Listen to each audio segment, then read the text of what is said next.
One does not have to spend long in atheist circles before being confronted with the problem of evil. Why, they ask, would an all-powerful God create a fallen world with so much unmerited suffering?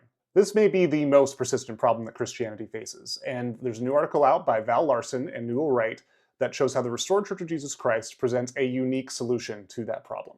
Creedal Christianity, particularly the Calvinist bent, tends to lean into the logic of the problem of evil.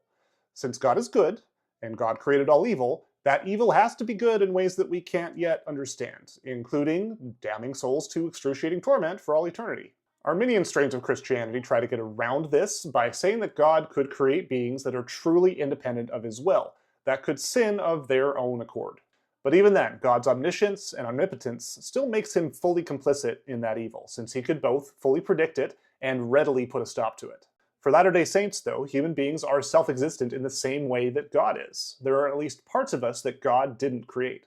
And that means that we bear responsibility for our choices, because they stem, at least in part, from our eternal nature.